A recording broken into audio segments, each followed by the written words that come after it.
Hi friends, ನಮಸ್ತೆ ಎಲ್ರಿಗೂ. ನಾನು ನಿಮ್ಮ ಪ್ರೀತಿಯ ರೂಪ. ಫ್ರೆಂಡ್ಸ್, ಇವತ್ತಿನ ವಿಡಿಯೋದಲ್ಲಿ ನಾನೊಂದು ಟಿಪ್ಸ್ ತಗೊಂಡು ಬಂದಿದ್ದೀನಿ. ಅದೇನಪ್ಪ ಟಿಪ್ಸ್ ಅನ್ನೋದನ್ನು ವಿಡಿಯೋದಲ್ಲಿ ತಿಳಿಸ್ತೀನಿ. ದಯವಿಟ್ಟು ಯಾರು ಕೂಡ ಸ್ಕಿಪ್ ಮಾಡಿದೆ ನೋಡಿ ಅಂತ ಹೇಳ್ತೀನಿ. ನೋಡಿ ಫ್ರೆಂಡ್ಸ್, ನಾನಿಲ್ಲಿ ಡೈರಿ ಫ್ರೂಟ್ಸ್ ತೊಗೊಂಡಿದ್ದೀನಿ, ಜೊತೆಗೆ ಜೋಳ ತಗೊಂಡಿದ್ದೀನಿ, ಹಾಗೆಯೇ ಅಕ್ಕಿ ನುಚ್ಚು ಕೂಡ ತೊಗೊಂಡಿದ್ದೀನಿ.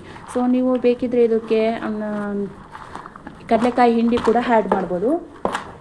ನಮ್ಮಲ್ಲಿ ಕಡಲೆಕಾಯಿ ಹಿಂಡಿ ಖಾಲಿಯಾಗಿತ್ತು, ಹಸುಗಳಿಗೆಲ್ಲ ಹಾಕಿ ಖಾಲಿಯಾಗಿತ್ತು. ಹಾಗಾಗಿ ನಾನು ಜೋಳ ಮತ್ತು ಅಕ್ಕಿ ನುಚ್ಚು ಹಾಗೆ ಡೈರಿ ಫ್ರೂಟ್ಸ್ ಹಾಕ್ಕೊಂಡಿದ್ದೀನಿ. ಇಷ್ಟನ್ನು ಕೂಡ ನಾನು ಏನಕ್ಕೆ ಬಳಸ್ತಾ ಇದ್ದೀನಿ, ಏನಕ್ಕೆ ತೋರಿಸ್ತಾ ಇದ್ದೀನಿ ಅಂದರೆ, ಬನ್ನಿ ಫ್ರೆಂಡ್ಸ್, ನಾನು ಕುರಿಗಳಿಗೆ ಇದನ್ನು ದಿನದಲ್ಲಿ ಒಂದು ಟೈಮ್ ಕೊಡ್ತೇವೆ. ಅಂದರೆ ಬೆಳಗ್ಗೆ ಟೈಮು ಅಥವಾ ನೈಟ್ ಟೈಮಲ್ಲಿ ನಾವು ಕಡಲೆಕಾಯಿ ಹಿಂಡಿನ ನೇಣ ಹಾಕಿ ಸ್ವಲ್ಪ ಗಂಜಿ ಥರ ಮಾಡಿಕೊಟ್ರೆ ಅವಕ್ಕೂ ಕೂಡ ಅಂದರೆ ನೀರು ಕೂಡ ಸೇರಿದಂಗೆ ಆಗುತ್ತೆ, ಜೊತೆಯಲ್ಲಿ ಹೊಟ್ಟೆ ತುಂಬಿದ ಅನುಭವ ಆಗುತ್ತೆ. ಸೊ ಅದಕ್ಕೋಸ್ಕರ ನಾವು ಅದನ್ನು ಹಿಂದಿನ ಬೆಳಗ್ಗೆ ಸಾಯಂಕಾಲ 2 ಟೈಮ್ ನೆನಕ್ಕೆ ಕೊಟ್ಟರೆ, ಮಧ್ಯದಲ್ಲಿ ಒಂದು ಟೈಮ್ನಲ್ಲಿ ಈ ಥರ ಜೋಳ, ಅಕ್ಕಿ ಮತ್ತು ಡೈರಿ ಫ್ರೂಟ್ಸ್, ಇದ್ರ ಜೊತೆಯಲ್ಲಿ ಸ್ವಲ್ಪ ಪುರಿ ಗುಂಡ್ಲು ಬರುತ್ತೆ. ಅಂದರೆ ನಾವು ತಿನ್ನುವಂಥ ಕಡಲೆ ಪುರಿನಲ್ಲಿ ಗುಂಡ್ಲು ಅಂತ ಬರುತ್ತೆ ನಮ್ಮ ಕಡೆ ಸೈಡಲ್ಲೆಲ್ಲ. ನಿಮ್ಮ ಕಡೆ ಸಿಕ್ಕಿದ್ರೆ ಓಕೆ, ಸಿಕ್ಕಿಲ್ಲ ಅಂದರೆ ಹಾಗೆ ಅಡ್ಜಸ್ಟ್ ಮಾಡ್ಕೊಬೋದು. ಸೊ ಅದನ್ನು ಕೂಡ ಮಿಕ್ಸ್ ಮಾಡಿಕೊಡೋದ್ರಿಂದ ನಾವು ಕುರಿಗಳ ವೆಯ್ಟ್ ಏನಿರುತ್ತೆ ಅದನ್ನು ಜಾಸ್ತಿ ಮಾಡಲಿಕ್ಕೆ, ವೆಯ್ಟ್ ಗೇನ್ ಮಾಡಲಿಕ್ಕೆ ತುಂಬಾ ಅನುಕೂಲ ಆಗುತ್ತೆ ಇದನ್ನೆಲ್ಲ ಕೊಡೋದ್ರಿಂದ.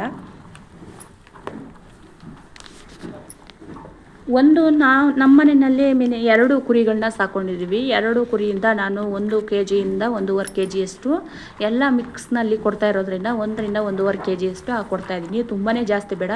ಜಾಸ್ತಿ ಏನಾದರೂ ಆದರೆ ಅಂದರೆ ಅವಕ್ಕೆ ಹೊಟ್ಟೆ ಉಬ್ಬಸ ಕಾಣಿಸ್ಕೊಳ್ಳೋದು ಅಥವಾ ಬೇದಿ ಥರ ಆಗೋದು ಎಲ್ಲ ಆಗ್ಬೋದು. ಸೊ ಅದಕ್ಕೋಸ್ಕರ ಜಾಸ್ತಿ ಬೇಡ, ಮಿನಿಮಮ್ 1ರಿಂದ 1.5 kg. ನಿಮ್ಮ ಮನೆಯಲ್ಲಿ ಏನಾದರೂ ಚಿಕ್ಕವಿದ್ದು ಅಂದರೆ 2ರಿಂದ 1 kgಯಷ್ಟು ಹಾಕಿದ್ರೆ ಸಾಕು.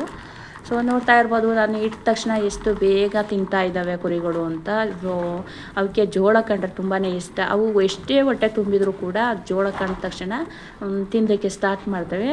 ಹಾಗೆ ನೋಡ್ತಾ ಇರ್ಬೋದು, ನಮ್ಮನೆ ಕುರಿಗಳು ಇವು 6 ತಿಂಗಳ, ಮಿನಿಮಮ್ 6 ತಿಂಗಳ ಕುರಿಗಳು. ತುಂಬಾ ಜಾಸ್ತಿ ಏನು ಏಜ್ ಆಗಿಲ್ಲ, 6 ತಿಂಗಳಾಗಿದೆ ಅಷ್ಟೇ.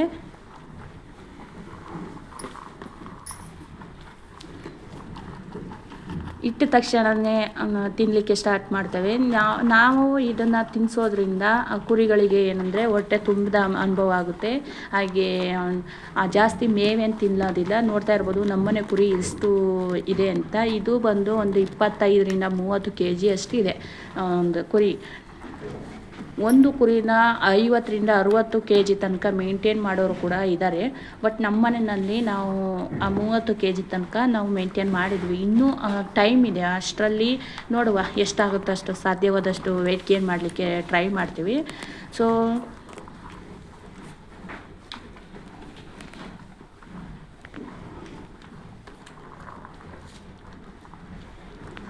ಕೆಲವು ಜನ ಏನು ಮಾಡ್ತಾರೆ ಅಂದರೆ ಹೊರಗಡೆ ಇಟ್ಕೊಂಡು ಹೋಗಿ ಮೇಯಿಸೋ ಅಂಥವ್ರು ಇರ್ತಾರೆ. ಅವರೆಲ್ಲ ಸ್ವಲ್ಪ ಜೋಳ ಹಾಕಿದರೆ ಸಾಕು, ಇವೆಲ್ಲ ಬೇಕಾಗಿರೋದಿಲ್ಲ. ಬಟ್ ನಮ್ಮ ಮನೆಯಲ್ಲಿ ಹೊರಗಡೆ ಬಿಡೋದಿಲ್ಲ, ಬರೀ ಒಣಲ್ಲಿ ಹಾಕ್ತೀವಿ. ಹಾಗೆಯೇ ಸ್ವಲ್ಪ ಸೊಪ್ಪು ಕೂಡ ಕಟ್ತೀವಿ. ಜೊತೆಯಲ್ಲಿ ಈ ಥರ ಮಿಕ್ಸಲ್ಲಿ ಸ್ವೀಟ್ಸ್ಗಳನ್ನ ಕೊಡೋದ್ರಿಂದ ಅದಕ್ಕೆ ಹೊಟ್ಟೆ ತುಂಬಿದ ಅನುಭವ ಆಗುತ್ತೆ. ಹಾಗಾಗಿ ಹೊರಗಡೆ ಎಲ್ಲೂ ಇಟ್ಕೊಂಡು ಹೋಗಿ ಮೇಯಿಸೋದಿಲ್ಲ ನಮ್ಮನೆ ಕುರಿಗಳನ್ನ.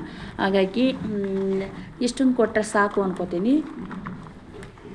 ನಿಮ್ಮಲ್ಲಿ ಏನಾದರೂ ಕುರಿಗಳನ್ನ ಸಾಕೋರಿದ್ದರೆ, ಕೆಲವೊಬ್ರು ಏನು ಮಾಡ್ತಾರೆ ಅಂದರೆ ಶೆಡ್ಗಳಲ್ಲಿ ಕಟ್ಟಿ ಮಾಡೋವಂಥವ್ರು ಇರ್ತಾರೆ. ಕೆಲವೊಬ್ಬರು ಹೊರಗಡೆ ಎಲ್ಲ ಹಿಡ್ಕೊಂಡು ಹೋಗಿ ಮೇಯಿಸೋ ಅಂಥವ್ರು ಇರ್ತಾರೆ. ಬಟ್ ಯಾವ ರೀತಿ ಅಂತ ಗೊತ್ತಿಲ್ಲ. ನನಗೆ ಗೊತ್ತಿರೋ ಅಷ್ಟು ಟಿಪ್ಸ್ನ ನಾನು ಹೇಳ್ತಾ ಇದ್ದೀನಿ. ನಿಮ್ಮಲ್ಲೇ ಏನಾದರೂ ಕುರಿಗಳನ್ನ ಸಾಕೋರಿದ್ದರೆ ಅಥವಾ ನಿಮಗೇನಾದರೂ ಬೇರೆ ಥರ ಟಿಪ್ಸ್ಗಳು ಗೊತ್ತಿದ್ದರೆ ದಯವಿಟ್ಟು ನನಗೂ ತಿಳಿಸಿ. ನಾನು ಹೇಳಿರೋ ಟಿಪ್ಸು ನಿಮಗೆ ಓಕೆ ಆಗಿದೆಯಾ ಅಥವಾ ಈ ಥರನೂ ಮಾಡ್ಬೋದಾ ಅನ್ನೋದು ನಿಮಗೇನಾದರೂ ಅನಿಸಿದ್ರೆ ದಯವಿಟ್ಟು ಕಮೆಂಟ್ ಮೂಲಕ ತಿಳಿಸಿ ಅಂತ. Thank you so much video watch ಮಾಡಿದ್ದಕ್ಕೆ.